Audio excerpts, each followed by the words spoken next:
Hey everyone, welcome back to MS NCERT studies. और अब हम पढ़ेंगे गजानन माधव मुक्तिबोध का परिचय जो कि है क्लास 12 हिंदी आरोह का चैप्टर 5 के कवि, जिसका नाम है शहर स्वीकार है। तो अभी हम पढ़ते हैं गजानन माधव मुक्तिबोध के बारे में।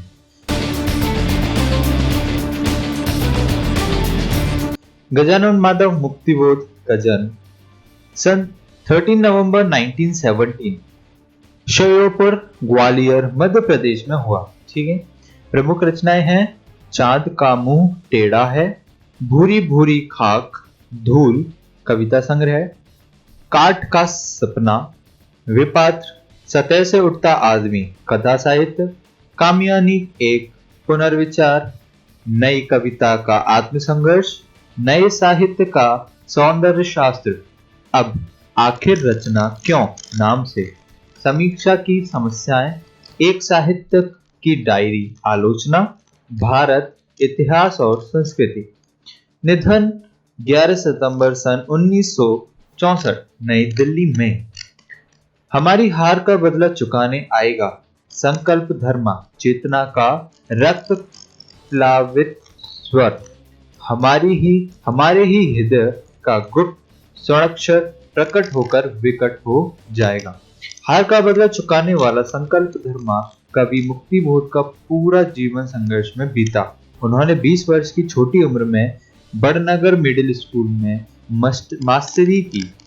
तत्पश्चात शुजालपुर, उज्जैन, कोलकाता, इंदौर, मुंबई, बेंगलोर, बनारस, जबलपुर, राजनांदगांव आदि स्थानों पर मास्टरी से पत्रकारिता तक का काम किया। कुछ समय तक पाठ्यपुस्तकों भी लिखी। छायावाद और स्वच्छतावादी कविता के बाद जब नई कविता आई तो मुक्तिबोध उसके अगुआ कवियों में से एक थे। मराठी संरचना से प्रभावित लंबे वाक्यों ने उनकी कविता को आम पाठक के लिए कठिन बनाया, लेकिन उनमें भावनात्मक और विचारात्मक ऊर्जा अटूट थी, जैसे कोई नैसर्गिक अंत स्रोत हो जो कभी चुकता ही नहीं बल्कि लगातार अधिकाधिक वेग और तीव्रता के साथ उमड़ता चला आता है। यह ऊर्जा अनेकानेक कल्पना चित्रों और फैंटेसियों का आकार ग्रहण कर लेती है। मुक्तिबोध की रचना ऊर्जा का एक बहुत बड़ा अंश आलोचनात्मक लेखन और साहित्य संबंधी चिंतन में सक्रिय रहा। वे एक समर्थ पत्रकार भी थे। इसके अलावा राजनीतिक विषय, अंतर्राष्ट्रीय परिदृश्य तथा देश की आर्थिक समस्याओं पर लगातार लिखा है। कवि शमशेर बहादुर सिंह के शब्दों में उनकी कविता अद्भुत संकेतों भरी जिज्ञासाओं से अस्थिर, कभी दूर से शोर मचाती, कभी कानों में चुपचुपा राज की बातें कहती चलती है। हमारी बातें हमको सुनाती है। हम अपने को एकदम चकित होकर देखते हैं और पहले से अधिक पहचानने लगते हैं। मुक्तिबोध की कविताएं सामान्यतः बहुत लंबी होती हैं। उन्होंने जो भी अपेक्षाकृत छोटे आकार की कविताएं लिखी, उनमें से एक है शहर स्वीकार है, जो बुरी बुरी खाक धूल में संकलित है। यह होता है स्वीकारना एक और दूसरा होता है शहर से स्वीकारना, यानी खुशी खुशी स्वीकार करना। यह कविता जीवन के सब दुख सुख, संघर्ष, अवसाद, उठापटक, समस्या भाव से अंगीकार करने की प्रेरणा देती है। कवि को जहां से भी यह प्रेरणा मिली, प्रेरणा के उस उत्स तक भी हमको ले जाती है। उस विशिष्ट व्यक्ति या सत्ता के इसी सहजता के चलते उसको स्वीकार किया था। कुछ इस तरह स्वीकार और आत्मसात किया था कि आज तक वह सामने नहीं भी है तो भी आसपास उसके होने का एहसास है। मुस्काता चांद ज्यों धरती पर रात भर, मुझ पर त्यों तुम्हारा भी खिलता वह चेहरा है।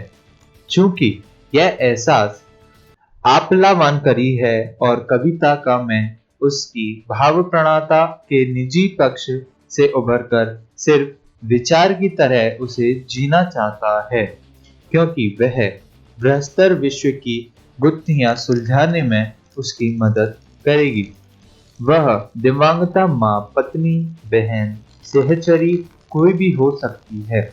सहज स्नेह की ऊष्मा जब विरह में अग्निशिखा सी उद्भित हो उठती है, थोड़ी थोड़ी सी निसंगता भी एकदम से जरूरी हो आई है, और वह चाहने लगा है मोह मुक्ति।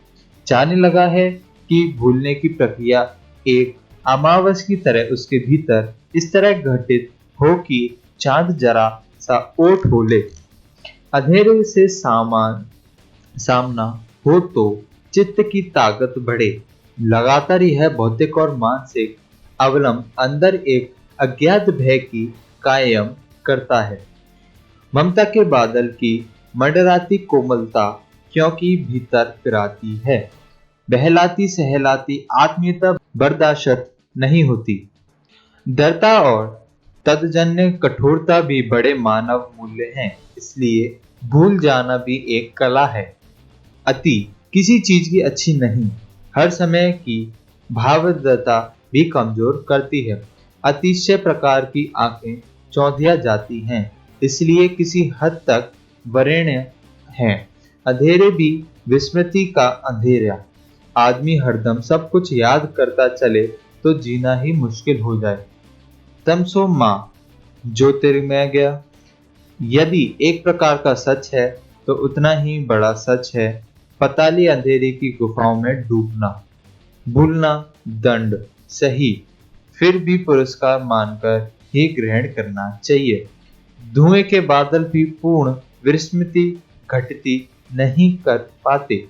यादों का धुलधुलाका वहां भी है।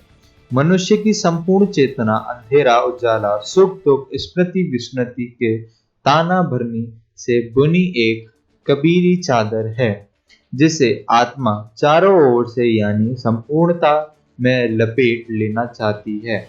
जीवन का निष्कर्ष यही है कि वह किसी का नहीं, क्योंकि सब उसकी परछाई है। प्रश्न यहाँ यह उठता है कि वह कौन है, दिवंगत माँ या प्रिया। बृहत जीवन प्रदर्शन जो ईश्वर निरपेक्ष होता हुआ भी उतना ही सर्वव्यापी और अल्पवर्णकारी है जितना करीब के राम या वर्ण सर्वथ की मार्मिकता प्रकृति।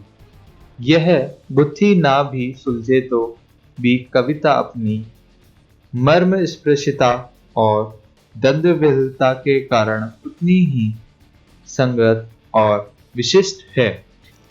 साधक और साध्य की एकात्मता तेरा तुझको सौंपता का लागे है मोरा वाला ऐसा निरहंकार विनय परंपरागत साहित्यिक से इतर यानी आधुनिक कविता में कम ही दिखाई देता है। धन्यवाद इस वीडियो के लिए। मिलते हैं न्यू वीडियो में।